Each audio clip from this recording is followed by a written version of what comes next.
qui elle peut aussi considérer comme étant négligeable, peut être considérée comme étant négligeable. Et puis pour finir, il ne faut pas que j'oublie la tension ou la traction exercée par le téléski sur le système physique S. Je vais l'appeler traction, mais tension peut convenir aussi. Traction du téléski.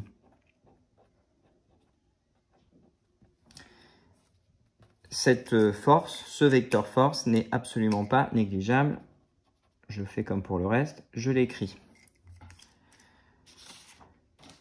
Et on me demande de schématiser ce bilan des forces. Je vais prendre le point S5, qui est un point plutôt proche de la fin du mouvement.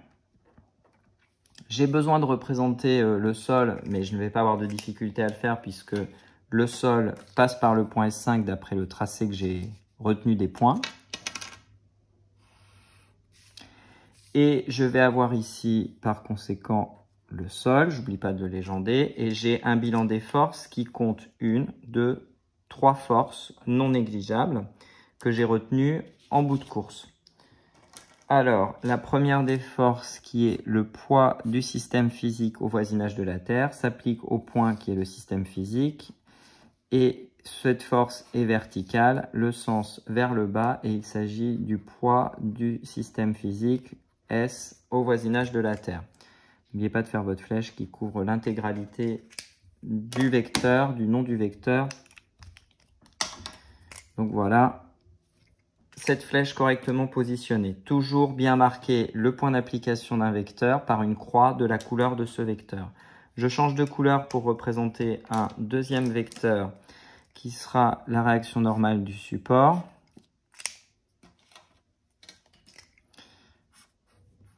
Cette réaction normale du support doit être perpendiculaire au support, s'applique au point de contact comme ici le point S, c'est le point du snowboard que j'ai choisi de représenter.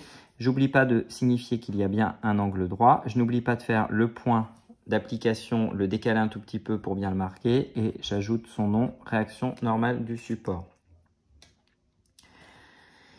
Et puis, puisque je n'ai qu'un seul et unique point ici qui est représenté, il me faut ajouter un vecteur force qui sera la traction exercée par le téléski sur le snowboarder.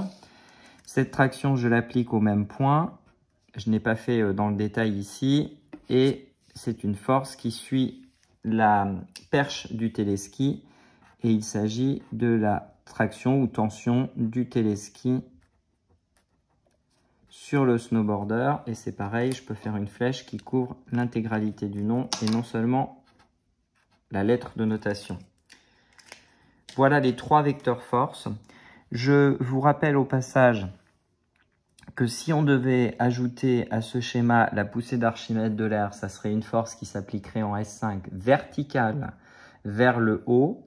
Et si l'on devait ajouter ici à ce schéma les forces de frottement, qu'ils soient fluides ou solides, dans ce cas-là, nous aurions une force qui serait dans la même direction que le sol, tangente au sol, opposée au mouvement, donc plutôt vers le bas. Voilà ce que serait ce vecteur force, en n'oubliant pas le point d'application et la flèche. Il me semble important également de rajouter, pour bien comprendre toute la situation, le mouvement qui ne peut pas apparaître sur un seul schéma. Donc là, le voici qui apparaît clairement sur ce schéma. Voilà pour le bilan des forces et peut-être pour moi la nécessité de rappeler qu'il s'agit de la situation 1. Nous allons reprendre maintenant la suite de notre étude pour la situation numéro 2. Situation 2. Pour la situation 2, nous retrouvons bien le poids du snowboarder au voisinage de la Terre. Je vais tout de suite éviter de redéfinir ces vecteurs force puisque c'est exactement la même notation que précédemment. Je vais par contre pouvoir préciser qu'il s'agit d'un vecteur force non négligeable. Deuxième vecteur force possible, les frottements solides, je n'ai absolument pas à les prendre en compte puisque dans cette situation, le snowboarder au point S5 n'est pas en contact avec le sol. La réaction normale du support de la même façon n'existe pas. Les frottements fluides, eux, existent toujours, mais peuvent être considérés comme négligeables. La poussée d'Archimède de l'air, elle aussi, existe à nouveau, mais je vais pouvoir considérer ce vecteur force comme négligeable. Et bien entendu, la tension ou la traction du téléski sur le snowboarder n'existe pas puisque notre snowboarder est livré à lui-même et il n'est pas relié à cet objet qu'est le téléski. Par conséquent, si je veux schématiser ce bilan des forces sur un schéma, je vais pouvoir ajouter ce schéma de la situation 2 à la suite du précédent. J'obtiens un point S5 qui est en contact avec aucun objet et qui va être soumis à une seule et unique force, qui est le poids. Alors, je peux même vérifier que j'ai la même longueur que dans l'exemple précédent. Je pense que je suis allé un tout petit peu moins loin. Voilà.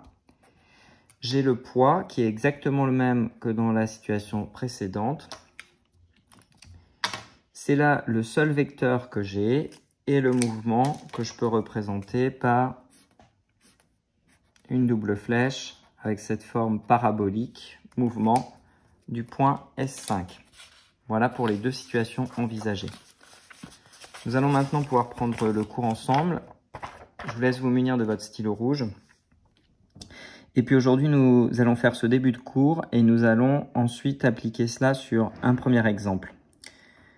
Grand 1, principe d'inertie ou première loi de Newton. Je vous invite à souligner en rouge les deux synonymes pour cette loi. Et je vous rappelle au passage que nous avons déjà vu une loi de Newton qui s'appelait la troisième loi de Newton, qui s'appelait également le principe des actions réciproques ou le principe d'action-réaction.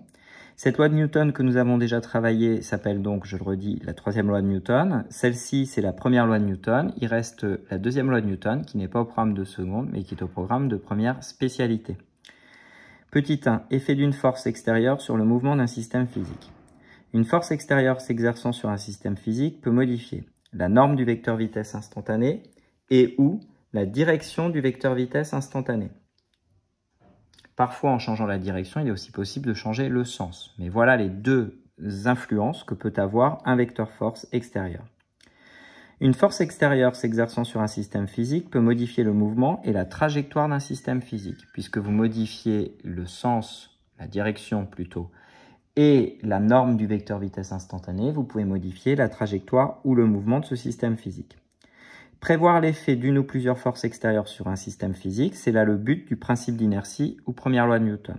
Voici donc le cadre, et vous retenez juste qu'une force extérieure peut modifier le mouvement ou la trajectoire d'un système physique. Vous soulignez en rouge ce point, une force extérieure peut modifier le mouvement ou la trajectoire d'un système physique. Petit 2, énoncé du principe d'inertie ou première loi de Newton. Il est absolument indispensable d'avoir en tête que l'on ne peut pas appliquer le principe d'inertie ou cette première loi de Newton sans l'énoncer. Donc quand vous êtes dans le cadre d'un devoir, d'un exercice, d'une situation où vous devez l'appliquer, il faut d'abord commencer par l'énoncer pour pouvoir ensuite l'appliquer. Par contre, il n'est pas nécessaire de l'énoncer à chaque fois que vous l'utilisez. Si dans une copie, vous l'avez énoncé clairement une première fois, il n'est pas nécessaire de le répéter à l'infini. Énoncé du principe d'inertie ou première loi de Newton. Premier commentaire en termes de vocabulaire. Donc ce n'est pour l'instant pas l'énoncé du principe d'inertie. Deux vecteurs force extérieures qui se compensent sont tels qu'ils ont une même direction, une même norme, mais des sens opposés. Si je schématise ce que je viens de dire avec vous, si je prends deux vecteurs force que je vais faire de couleurs différentes quand même, je prends un vecteur force F1, un vecteur force F2. Ces deux vecteurs force que je viens de représenter n'ont aucune chance de se compenser parce qu'ils ont, j'ai du moins essayé de le faire à vue d'œil, la même norme. Ils n'ont pas des sens opposés et ils n'ont pas la même direction. Par conséquent, ils ne peuvent pas se compenser. Ces deux vecteurs ne se compensent pas.